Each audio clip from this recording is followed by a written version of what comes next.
The organization that we chose is the Center for Relationship Abuse Awareness. Nicole Barron, the executive director and founder, has been dedicated to the domestic violence movement since 2000.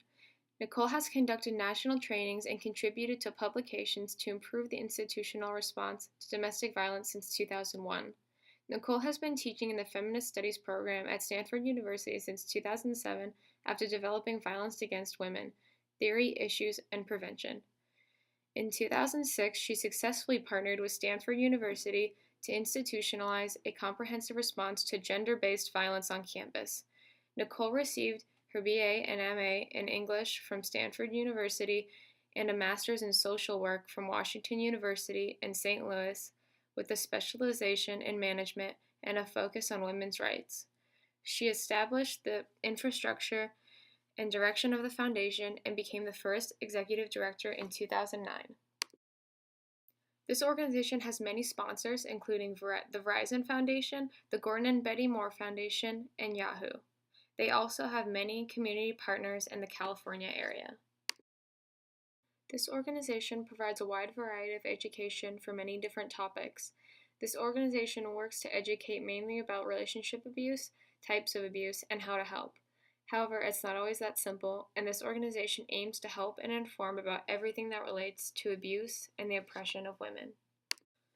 For example, they also focus on victim blaming as well as relationship abuse. One of the center's main goals is to eliminate barriers and increase survivors' access to safety, resources, and support. Victim blaming attitudes are one of these barriers and place survivors in greater danger. The Center for Relationship Abuse Awareness has the same outlook on victim blaming that we learned in class. They understand its dangers because that attitude of blame marginalizes the victim and makes it harder to come forward and to report the abuse. No one would feel comfortable coming forward if he or she knew they were being blamed by society.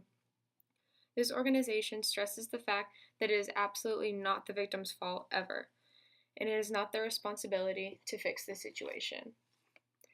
When society takes place in victim blaming, that is only allowing the abuser to further continue the abuse in other ways and once again avoid accountability for the perpetrator's actions. One reason people blame a victim or survivor is to distance themselves from an unpleasant occurrence, and this gives a false sense that this could not happen to them.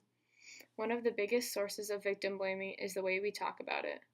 Language surrounding abuse and sexual assault immediately puts our attention on the victim instead of the perpetrator. There are many helpful tips that this organization offers about what we can do about it. For example, we challenge victim blaming statements when you hear them, or let survivors know that it is not their fault, and ultimately hold abusers accountable for their actions. Do not let them make excuses like blaming the victim, alcohol, or drugs for their behavior. Rape culture is another big topic that this organization addresses. Their definition of rape culture is a culture that accepts and supports men's use of violence against women.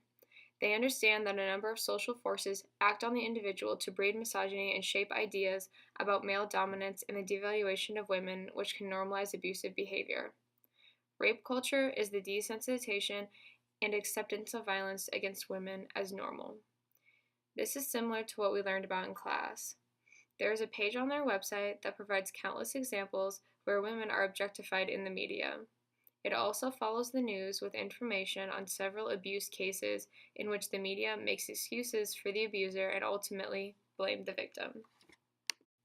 Another subject they touch on is intersectionality and violence against women of color.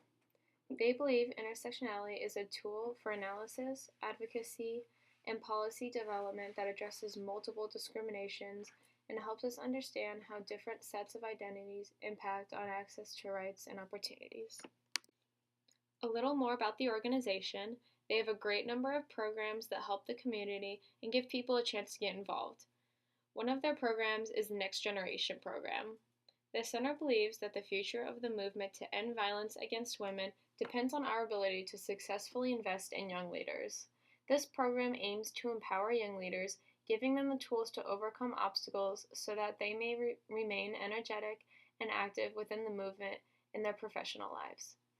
The most important goals of the program are to 1.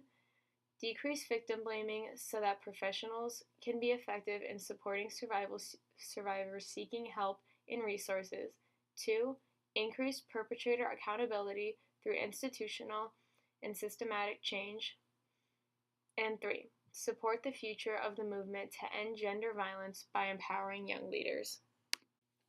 They also offer courses at Stanford University taught by the executive director Nicole Barron. The course offers an interdisciplinary feminist perspective on the causes of gender violence, addresses the multi-leveled approaches to ending gender violence, and explores the relationship between violence against women and other forms of oppression, racism, economic exploitation, heterosexism, and social class. The Young Men's Leadership Retreat is another great program that this organization does to connect with college-age men that will spend a weekend connecting with other young leaders and learning skills to become an advocate for change in their personal and professional lives. They cover a lot of topics to help young leaders understand violence against women and how they can get involved and help prevent it. In addition, they also have a Young Women's Leadership Retreat as well. They also have an 8-hour training program that is an awareness to action workshop, Ending Violence Against Women. This is an educational opportunity for college students and staff to learn how to effectively address relationship abuse and gender issues in their community. There are also other ways people can get involved in this organization. There are countless fundraising opportunities that let the community give back. If you are able to raise $500 or more for this organization, you can become a center champion. They have a really cool way to raise money called the 10 Campaign to End Relationship Abuse.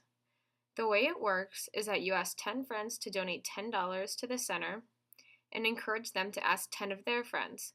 If 10 friends each donate $10, you will have raised $100. If each of their friends gives $10, you will have raised $1,000. You can fundraise at work by gift matching or do it in-kind donations. They also let you host your own fundraising event. This can be part of a birthday party, a sorority or fraternity event, a sports event, a bake sale, anything you can think of to help raise money for this organization. You can donate while shopping online, and a percentage of those proceeds will go to the Center for Relationship Abuse Awareness. Or you can just do something simple, such as purchase art, cards, and calendars. Any type of donation makes a big difference.